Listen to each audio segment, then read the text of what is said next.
Authors Over 50, Writing in Life's Sweetest Third. Authors Over 50's weekly podcast celebrates writers and their journeys to publication. Writing after 50 is a whole story on its own, so let's skip to life's sweetest third and talk with authors about their journey from pen to publish. Welcome. I'm Julia Daly, your host, and I invite you to listen to interviews with writers who've achieved their goal of publishing a book just later in life. We've seen award lists for under 30 or under 40, but I've yet to see lists for those who've achieved a significant milestone of their own, launching a new career and publishing their first book after the age of 50. We will hear about these authors' inspirations, struggles, strategies, and the smell of that first book. These writers' journeys inspire me because I'm one of them. My guest today grew up in the suburbs of Boston and Saratoga Springs, New York, although she now calls the Harlem neighborhood of New York City home when she's back in the U.S. She studied political science and history at Cornell University and earned her MBA in Milan with a concentration in strategy and marketing. Afflicted with a severe case of Wanderlust, she worked in journalism and government in the U.S., Czech Republic, and Austria before settling down in Rome, where she works in international development. She has published several short stories and 3 novels. Her first short story collection, Drink Wine and Be Beautiful, was released in May 2023. After years of living in Italy with her Italian husband and sons, she speaks fluently with her hands and loves setting stories in her beautiful adoptive country. Welcome to Authors Over 50, Kimberly Sullivan. Julia, thank you so much for having me. I'm so excited to be here. Kimberly, our opening question on Authors Over 50 is always, what took you so long to write your first book? An excellent question, because I actually thought when I was young and was a bookworm and loved reading and writing that I actually thought that that would be my career, that I would become an author. And then, as I have heard from many, talking to many people, life took me in a completely different direction. So I stayed a bookworm. I loved reading. I loved going to author talks, but I just stopped the creative aspect of writing. I do write a lot for my work. I've always written a lot, but not fiction. And I just wound up probably in my mid 40s. I just missed it a lot and thought, oh goodness, I started going to a lot of writer conferences and literature conferences in my free time and started writing short stories. And so that's how I got, let's say, back into writing from my childhood dream, that I started writing short stories and sending them out to anthologies, and a lot of online magazines were starting at that time. So that's how I started getting into it, and then wanted to write a novel. Wrote a practice novel that wasn't very good, but learned a lot. And then in my second novel, I wound up getting a writing group and doing a lot of craft classes. And and since then, I've never looked back. So my first novel I published, yes, a year after 50. And so since then have been very steady with this. So I'm a big fan, as you are, Julia, of writing after 50 and definitely following in your dreams, even if it took you decades to get there. Well, you have a wonderful place to be inspired in Italy, and you're there today. So thank you for being an international call with us. And I'm always interested to hear about our expats. I've interviewed people living all over the world, and I'm always interested in how you decided to land there and how it is living in a foreign country. Yeah, well, I've actually lived a lot abroad. So before I lived in Italy, so as you mentioned in the comments, so I've always enjoyed living, especially in Europe, and have gone back a bit between Europe and the US. But my husband is Italian, and we had met years ago when I was working in Prague in what was then Czechoslovakia, and split up into the Czech Republic when I was there. And so, I had always had the idea of perhaps going to Italy. So that's why, with working when I decided to do my MBA, I did that in Italy with the idea that perhaps I would stay. And yes, 25 years later, I'm still here, so it worked. But it is a beautiful place to live. Italy, as you know the country well. It's really wonderful, and a lot of my stories are set in Italy. It's a lot of inspiration. As you know, I mean, I write also historical fiction, so I'm living in a country that is absolutely filled with millennia of history. So I never lack for inspiration and stories and things I'd like to research more of.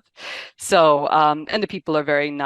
It's obviously wonderful art, wonderful culture, food and wine. So I have a lot of things to be able to put into my stories too, and things that I want to include. So it's really been enjoyable.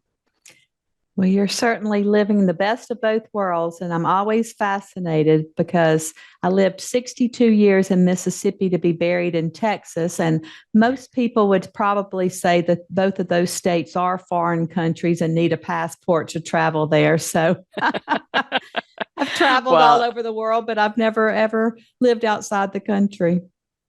yeah, but I mean the US is so interesting that way too, and the regions and everything. And I spent a year, I used to be a journalist, and I spent a year working in Georgia. And it had been actually after I came back from both Prague and Vienna and then moved in Georgia, and they used to joke with me, "Oh, you came to another foreign country." They were just kidding. So yeah, it's fascinating. I mean, that's one of the things that as authors we get so much from the cultures and the regional differences and being able to put that into our literature, I think. Absolutely. Well, once you wrote your first book, how did you proceed? Did you search for an agent, decide to choose a hybrid, a small press, or did you self-publish? Yeah, like many, I think I started off absolutely wanting to traditionally publish, and in the end, I am in indie. I'm self-published author. When I started going to writers' conferences and everything, I mean, I can kind of track. I used to always go to the sessions about traditional publishing and agents, and I used to always go to the pitch sessions and meet agents and then pitch things out as well. And I got a lot of requests for partials and fulls and spoke with them. But I think that also maybe the time that I went into it was interesting, that self-publishing was changing a lot too. So as I looked into it a little bit more, I started meeting more and more indie authors and saw the things that they were doing. I do have a background in marketing, and I kind of like that aspect of it. So, and I was hearing more from traditional authors that you're doing so much more of your marketing anyway. So I thought, oh well, this is kind of a challenge. I was speaking to people who were quite good at it. So, they were of course very enthusiastic. So when it came time that I really looked at publishing, I think it's by then I had pretty much switched over entirely. I gave up pretty quickly on the idea of traditional publishing, also because I tend to write pretty quickly. And and so I like the idea that I could go at that speed rather than having to wait a long time. Once it gets taken, it's still a long period of time. And of course, I work with an editor, I work with my beta readers, I work with proofreader. I have people doing that, but it's also on my time frame. So yeah, it just works, I think, for the rhythm and perhaps speed that I write, that I can go out a little bit faster than I would otherwise. And yeah, also I thought that at my age I wanted to kind of start publishing right away rather than waiting longer. So it's a really nice process for me. But I have tons of friends who do traditional publishing. I have lots who are in hybrid. I have lots who do both. I'm surprised by how many traditional writers I have met who do traditional, but they love indie publishing. So for things that they find a little bit harder to sell, and interestingly enough, I've heard many say for historical, if it's not World War II, which is very trendy, then they do that traditional, and then they do other things self, which I also find very interesting. So I think there are a lot of options for authors today that, probably, okay, 10 years ago was a little bit newer, but 20 years ago we might not have had the same way. So I think it is an exciting time for people who are looking at all the options, depending on how much you want to take on yourself. That's so true. I just came back from a writing conference and there were agents there and they were not very encouraging about the traditional route. And so many have taken all these different options and created books that you can't tell that they're not traditionally published. They're well edited, they have beautiful covers. And the readers don't really care where these books come from. They're ready to Yeah. find these books. So we just have so many options today. Yeah, and I think that's another interesting thing that's changing. I think particularly in the beginning, self-publishing probably had a worse name, and but I think that now you really find that people are much more open to it. I guess as everything new, right? People are a little bit skeptical in the beginning, but now you find a lot of people who are open to it. And I, as a reader, often don't know. When I just look at a book or I'm reading it, and then afterwards, maybe I'm reading the acknowledgments or something, and then I realize, oh, this is an indie author. So it's always kind of nice to see. And there's a real learning curve for Oh. teaching yourself how to be an indie author. How did you manage all of that? More than a learning curve, Julia, I say it's a kind of a learning Mount Everest. At least that was my feeling when I started. I have to say that yes, you have even let's say that I perhaps am comfortable with marketing and aspects of it, but that doesn't mean that I'm comfortable in marketing of novels. So I had to learn all of that, obviously. So even if you have a skill set in something, you still have to learn it applied to books.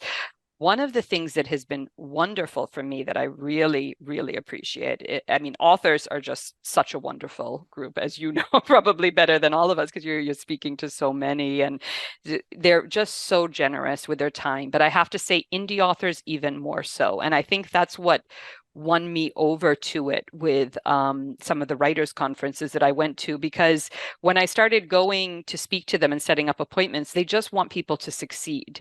They've done well in theirs, and they want to see other people who are doing it. They want to see indie publishing grow. And so, there's so many wonderful author newsletters out there to teach people from their experiences. The same thing, I'm in writers organizations like the Women's Fictions Writers Association, the Historical Novel Society. We have groups that we just chat about this, other indie authors. And interestingly, a lot of what indie authors learn is of use to traditional authors as well, because a lot of times they want to hear how you're doing things, because maybe they're expected to do more marketing than they had done before. Maybe they want to have a little bit of an idea of sales prices. That was something that was, that they didn't have so much of a hands-on approach. So I think that no matter what, it's worth doing some of the craft classes you can get, or getting on to the newsletters of some of the really good advocates for indie authors, because it's a lot of things that you can use in traditional or hybrid publishing as well. That's so true. And the session I taught on marketing at this writers conference was standing room only, because every author wants to know what the silver bullet is for hitting those lists, and I have to tell them, I'm sorry, there is no one silver bullet. We just have to stack everything, we have to, because I was like you, I was in marketing and PR my entire life in my careers, but it is very different in the book world.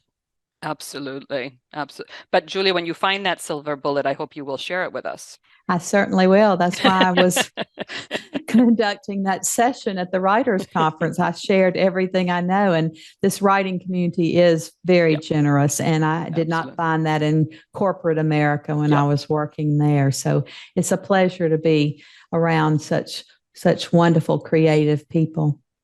Absolutely. And I think that the thing is that when people realize it for authors, I mean, also with writing groups and being with other people, yeah, you're not really competing against other.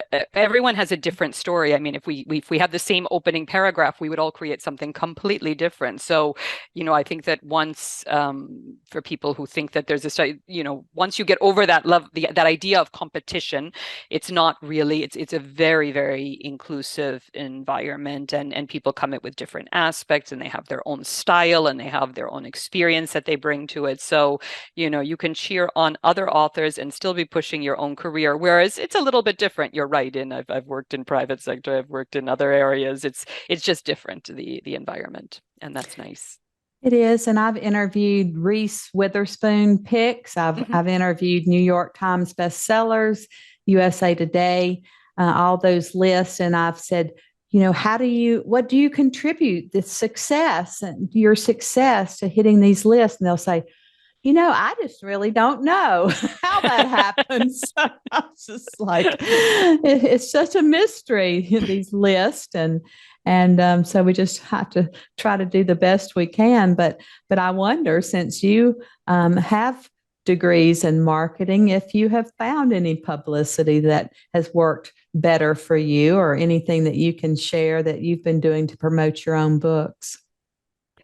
Well, I think that you know, meeting people, going to events. I mean, I write a lot about Italy, so a lot of times events that I go to that are tied here also have a lot of interest in this and speaking to people. Um, yeah, I mean, I think that obviously today podcasts are also wonderful because you get a lot of outreach that way and being able to reach people who, wouldn't know about your book otherwise. Yeah, I mean, I think that one of the big things is obviously as many, when you get a chance to be on BookBub, that also tends to to bring in a lot of new readers. So, I mean, all that type of marketing works, but obviously those are kind of the big ones. And book bubs are very difficult to come by. You can Yeah. get those outside the country, but U.S. book bub deals are very difficult to come by. I think they only choose 1 to 2% of the people who apply for those. And Yeah. we're told in the U.S. that 2 million titles are published every year, and so that's why authors have a difficult time having their voices heard.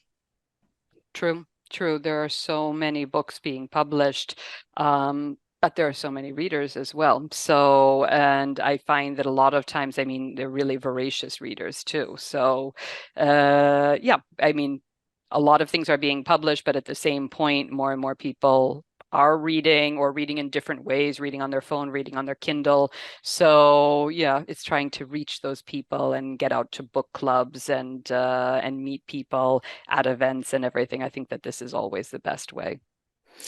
Yes, and until COVID happened, I didn't know what Zoom was, and now we can Zoom into living rooms all around the world and be This is with true. book clubs, and so that's been very helpful.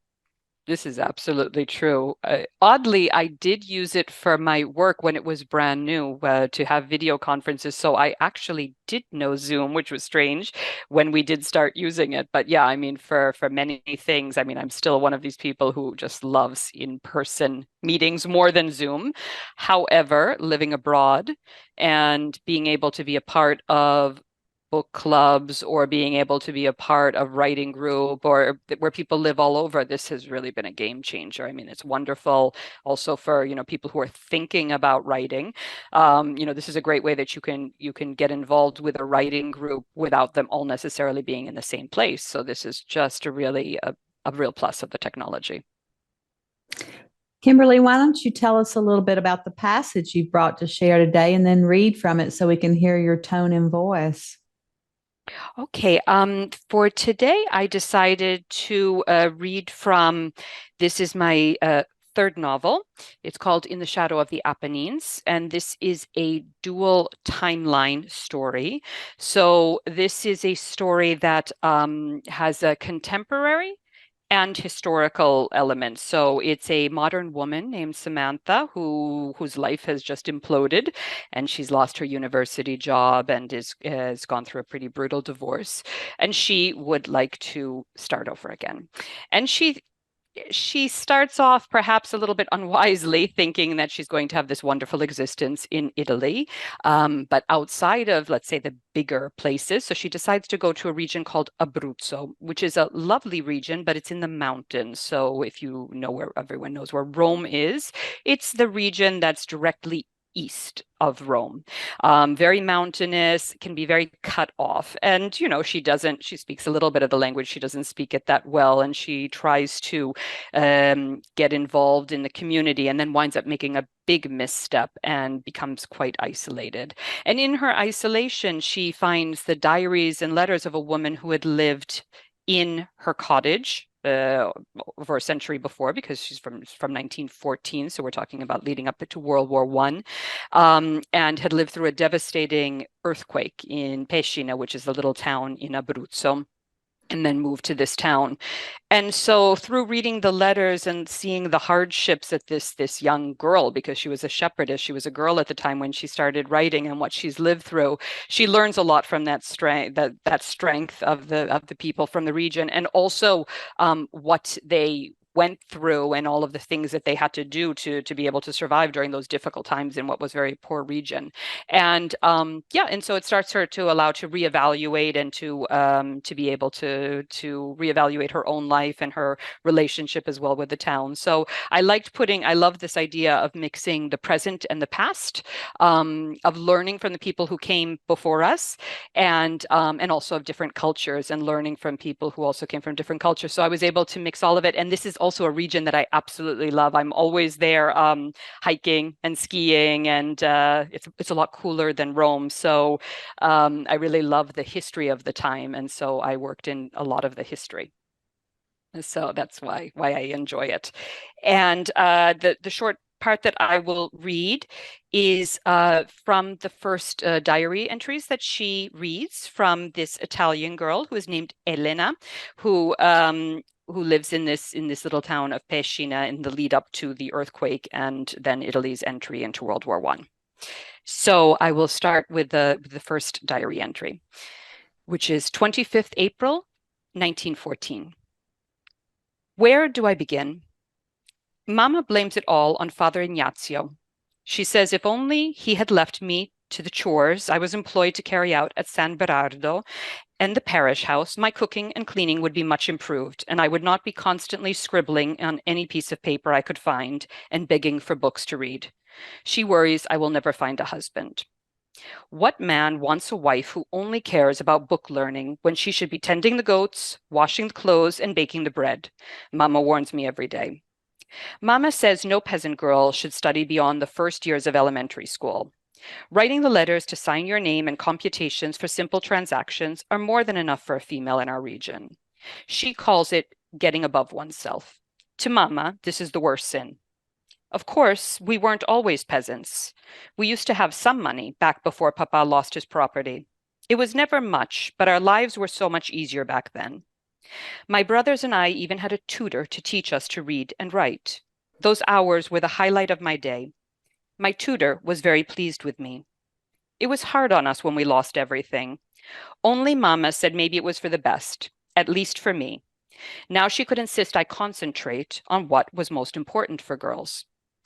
I suppose I am lucky it was Father Ignazio who insisted I keep up with my learning. Mama may often speak her mind, but she will never argue with our parish priest. She respects him too much, and she worries about punishment in the afterlife if she talks back to a priest. So Mama, who is quick to speak her mind on every occasion, bites her tongue until she draws blood whenever Father Ignazio praises my learning to her. Papa is proud of my reading and writing. He is the one who brought me this diary and the pen for my birthday. Yes, I can hardly believe it, but today I am 16. Mama is probably right that a girl who reads and writes would scare off the local boys. Boys in Pescina mostly work the land like their fathers or tend the sheep. But even if I am now 16 and townspeople consider me a woman, I still feel like a little girl. All my friends talk about getting married, about preparing their wedding chest and living with their husbands. They make eyes at the boys returning with the sheep, the same boys we scrambled over the mountaintops with just a few years ago. My friend Concetta even has a sweetheart. She always goes to the fountain to gather water at the same hour so that she can meet Domenico on his way back to town after a day of working in the fields. Sometimes I see them together walking the path back to town, the ruins of the castle watchtower above them in the distance. They look so happy in one another's company, laughing and talking, finding excuses for their hands to brush together. When Concetta and I are together sewing or baking bread, she always seems to have a faraway look in her eyes, and I sense that she does not hear what I say, that her thoughts are only for Domenico now. Mama says one day I'll feel that way about a boy too, but I wonder if I ever will. That's lovely. You have really captured the voice of that young girl in that era. Well, the region the region is kind of famous because actually it's wonderful cheap sheep cheese, and they used to joke that Abruzzo had more sheep than people. So being a shepherdess would have been the fate of many, many girls.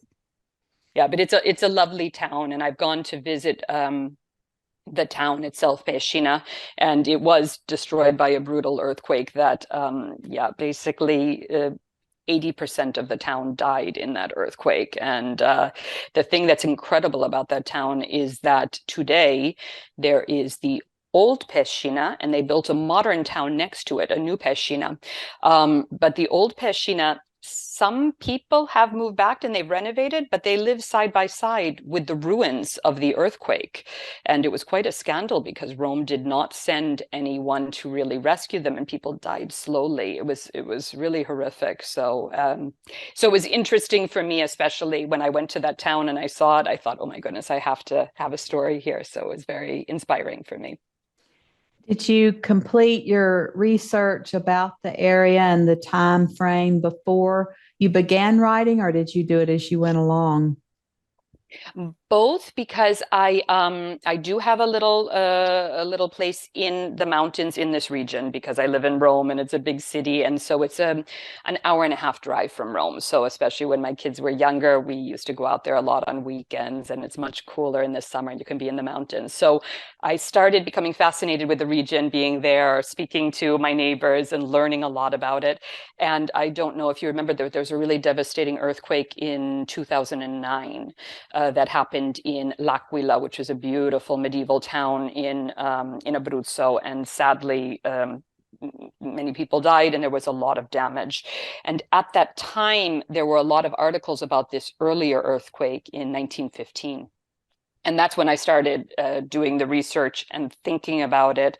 And there was also a famous writer, author, who was from this town of Pescina, whose name is Ignazio Silone. He died in 1970. He wrote beautiful books that I recommend to everyone about that region and about the poverty and you know, today it's by car, you know, an hour and a half from Rome, but back then it really was quite cut off, and there were only small roads going in. So, you know, reading his books, I also learned a lot. I started doing the research about it. I visited the places. I know them very well, started speaking to locals. So yeah, I did a lot of research to do this. But it was always a pleasure because it's just an area that I love so much. I'm just so intrigued by all the medieval towns. You know, wherever I travel, I try to visit those, and they're just so awe-inspiring to me. And the thing that's quite fascinating is that you know that you know, when you have a medieval town, you generally keep that structure of the town, right? They might renovate the homes and everything, but they keep that structure of the town and build on it. But you know, so many, especially in the town where we are in Abruzzo, we just have a very small house, but it's, you know, built at the same time, and it would have been built exactly by shepherds. I mean, that's who would have been, you know, been there at the time. During the earthquake, those were the homes, at least in our little town, that stayed fine, pretty, you know, much fine during the earthquake. And a lot of times it was the more modern structures outside that, which is really quite amazing when you think about it, you know, built years ago, but really solid and everything. So yeah, it's really kind of fascinating to see. And there's just so much culture that continues on for generations and centuries that really, you know, makes a real difference in understanding the area. That many of those shepherds might have been engineers. Sure, sure, absolutely. Absolutely. And that's, yeah, that's one of the things that I talk about a lot in the book, because at the time it would have been very stratified, the society too. So obviously today it's completely different. But at the time, yes, if you were born into something, and this is one of the things, her longing for a different life, and you know, a lot of this, which is something that Ignazio Silone also addresses beautifully. I mean, if you were working in the towns, you were working for the local nobility because you know, Italy continued as a kingdom for many years, and yep, and that is one of the issues of Abruzzo, and the fact that it was quite poor for many generations, sadly. Women's issues always, and they still continue, don't they? And that's one of the things I find fascinating. I mean, with writing a lot of dual timeline historical fiction, because and I don't know, perhaps Julia, it's also our age and everything, but when people say, oh, things are radically different and when you look at a lot of the issues, I consider them to be many similarities. Of course, things have changed, but many of the key elements are similar. And I think that that's why when we read something historically of women 200 years ago or 300 years, it's still really fascinating. There's a lot of resonance today, and that's why I find it interesting that a lot of my characters, when they learn about the past, I mean, why they're so fascinated by it. Kimberly, do you have any other books in you? I actually, I was so excited to just publish my short stories because I love writing short stories. And actually, when you asked me, Julia, about self-publishing, I must say that short stories was one of the reasons that I decided to self-publish, because I was trying to pitch a short story collection originally to agents and publishers, because I also spoke directly to publishers at these conferences, and everyone told me short stories just don't sell. I mean, unless you're a very, very famous author, they don't sell, and people just don't want to. So I realized it was a dead end.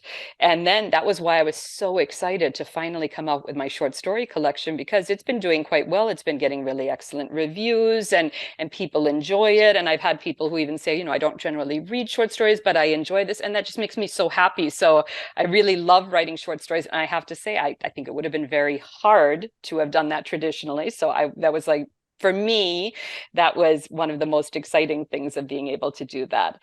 But I will have, my next novel will be coming out in December.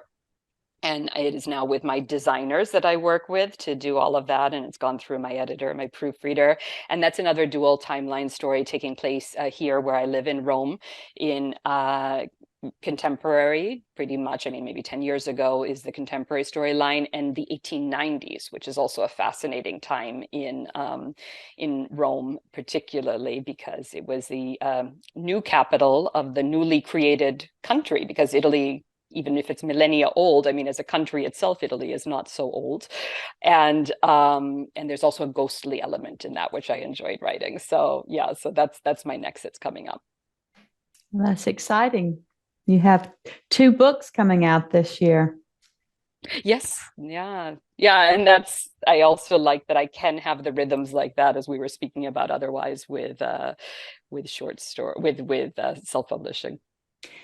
And all of these genres that they say don't sell as well. So sometimes that surprises them when they do, because poetry, they told us for so long that you couldn't sell a book of poems, and now those have become popular again, or if they ever went out of popularity, the editors and the agents would tell you so. But the young people are really becoming falling in love with poetry again.